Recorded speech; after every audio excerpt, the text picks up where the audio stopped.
Hello বন্ধুরা, আমি সুস্মিতা। নতুন আরও একটা ব্লগ ভিডিওতে সবাইকে স্বাগত জানাই।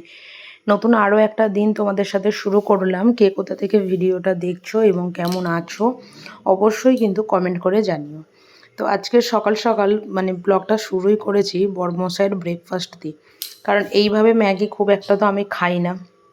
কারণ ওই পেঁয়াজ ভেজে তারপরে তার মধ্যে ডিম দিয়ে স্যুপ টাইপের যেটা সেদ্ধ করে খায় আর কি, সেটা আমার একদমই পছন্দ হয় না আর কি। আর ওর জন্য সেইভাবেই বানিয়ে দিচ্ছি। তবে ওরও যে এই পেঁয়াজ দিয়ে ডিম দিয়ে যেভাবে আর কি করা হয় সেটাও যে খুব একটা ওর পছন্দ সেটাও নয় আর কি। তো ও মোটামুটি যদি ম্যাগি খায় তখন সেটা একটুখানি ওই সেদ্ধ করেই আর কি খেতে পছন্দ করে। খুব একটা পেঁয়াজ বা ডিম দিলে ওরও খুব একটা পছন্দ হয় না আর কি। তো যাই হোক, এদিকে সকালবেলা যে ঘুম থেকে উঠেই আর কি শুরু করেছি ওর টিফিন বানানোটা। আর আমার ওদিকে টুকটাক করে টিফিন বানাতে বানাতেই আর কি কাজকর্ম চলছে আর কি। বেশ কয়েকটা দিন ব্লগ দেওয়া হয়নি। ওই যে একটা কাজ করে না, যে আগে যেমন একটা রেগুলারিটির ব্যাপার ছিল, রোজ রোজই ব্লগ দিতাম, এখনও রোজই ব্লগ দিই, কিন্তু তারই মধ্যে কি হয়, এক একটা দিন যখন মিস হয় তখন 3-4টে দিন মাঝখানে বেশি আর কি মিস হয়ে যায় আর কি। তো যাই হোক, সকালে কিছু জামা কাপড় মেশিনে দিয়ে দিয়েছিলাম কাচার জন্য, আর সেগুলোকেই এখানে কেচে ধুয়ে আর কি কাচা ধোয়া সবই হয়ে গেছে।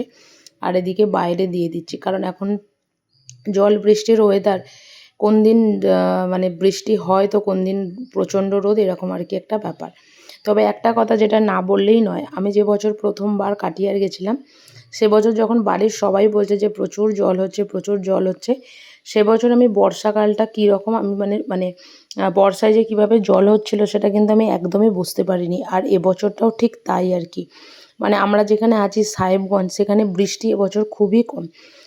আমি যে আজকের দিনে যে ব্লগটা পোস্ট করছি, আজকে নিয়ে মোটামুটি 6 দিন কোনো রকম কোনো বৃষ্টি, কোনো রকম কোনো ঝড়, কোনো কিছু নেই। তবে যেটা রয়েছে সেটা হচ্ছে বাইরে প্রচণ্ড হাওয়া, আর সারাটা দিন পুরো এতটাই রোদ আর কি, জামা কাপড় মোটামুটি 1-2 ঘন্টার মধ্যে শুকিয়ে যায় বললেই চলে আর কি।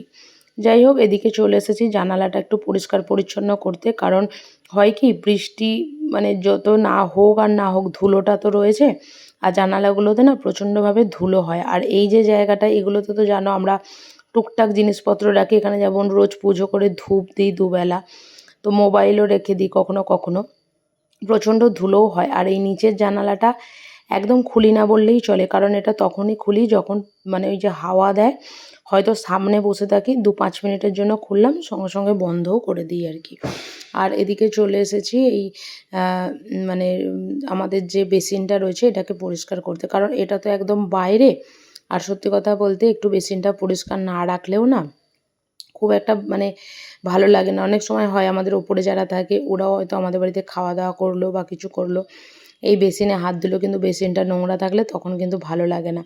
লোকে তখন বলবে যে দুজনে থাকে তাও কিন্তু নোংরা করেই আছে আর কি। যাই হোক, সেটা কথা নয়, পরিষ্কার পরিচ্ছন্ন থাকাটা হচ্ছে সম্পূর্ণ নিজের ওপর নির্ভর করে, আর এটা সব নিজের মানসিকতার ওপর ডিপেন্ড করে আর কি। যাই হোক, ওদিকে ঘর ফর সমস্ত কিছু ঝাড়ু মোছা হয়ে গেছে। আর এদিকে নিয়ে চলে এসেছি আর কি ফুল তুলতে। আর এই যে ফুল তুলে নিয়ে এবার যাচ্ছি ঠাকুর পুজো করব। তবে যতদিন আমি এই বলতে পারো আর কি এটা নিয়ে এসেছিলাম, কুমড়ো গাছটা নিয়ে এসেছিলাম, কুমড়ো গাছটা যদি এতদিনে বসাতাম হয়তো কুমড়ো হয়তো ধরেও যেত। কিন্তু কি বলো তো, অনেক নিয়ে আসার পরেও না মোটামুটি 10-15 দিন পরে আমি এই গাছটাকে আর কি বসিয়েছি। যাই হোক, কী আর করা যাবে। এদিকে ঠাকুর পুজো করে মোটামুটি কমপ্লিটের দিকেই আর কি। আর এরপর করব হচ্ছে বাড়ির রান্নাবান্না, কারণ এই পরস্পর কাজকর্ম কিন্তু লেগেই থাকে, কোনো রকমভাবে কোনো কিন্তু কামাই কিন্তু একদমই হয় না বললেই চলে আর কি। যাই হোক, তোমাদের সাথে আজকে আমি যদিও যে ব্লগটা শেয়ার করছি, আমার মাঝখানে মোবাইলের স্ট্যান্ডটা ভেঙে গেছিলো, তাই সেই কারণের জন্য মাঝখানে প্রায় 4-5 দিনের আমি ভিডিও কোনো রকম কোনো বানাতে পারিনি। তাই এর আগের যে ব্লগটা বানিয়েছিলাম সেটা হয়তো কোনো একটা রবিবারের ব্লগ বানিয়েছিলাম, আর তারপরে তোমাদের সাথে যে ব্লগটা পোস্ট করছি সেটাও কিন্তু সেই আরও একটা কোনো রবিবারের ব্লগই তোমাদের সাথে পোস্ট করছি আর কি। যাই হোক, এদিকে মাংসই করব। তবে এদিকে আমি আজকে আমাদের মানে 4 জনের জন্যই আর কি মাংসটা রান্না করছি। আর এখন তো মাংস রান্না করলে ওই প্রেসার কুকারের মধ্যেই বেশিরভাগটা করা হয় আর কি। যদিও আজকে একটু মশলাটা ভালো করে মাংসর সাথে কষিয়ে নিয়ে তারপর প্রেসার কুকারে দিয়েছি আর কি, মানে মাংসটাকে আর কি আ মানে সেদ্ধ হবার জন্য। কারণ কড়ার মধ্যে মাংস সেদ্ধ করলে না প্রচুর টাইম নেয়। আর বড়মশাইয়ের না ওই আ মানে গলা মাংসটা খেতে ও একটু বেশি পছন্দ করে আর কি। যাই হোক, এদিকে একটু ধনেপাতা কুচি দিয়ে দিলাম আর একটুখানি ভালো করে নাড়াচাড়া করে আগে থেকে ভেজে রাখা আলুগুলোকে আর কি দিয়ে দিয়ে দেবো আর কি। আর তবে কিন্তু রান্নাবান্না বলতে পারো আর কি ওই মানে কমপ্লিটের দিকেই আর কি। যাই হোক, রবিবার মানে সত্যি কথা বলতে আমাদের আগে ছিল হয়তো ডিমের ঝোল, যখন খুব ছোট ছিলাম মাঝে মাঝে মাংস হতো। তবে এখন তো হয়ে গেছে রবিবার মানে অন্য কিছু আর মোটেই আর কি খেতে ইচ্ছা করে না, সেদিন কিন্তু ওই মাংসই চাই আর কি। যাই হোক, চলো, এদিকে রান্নাবান্না হয়ে গেছে আর রবিবারের দুপুর বলে কথা, এদিকে একটা ভিডিও করার ছিল সেটাও করে নিয়েছি।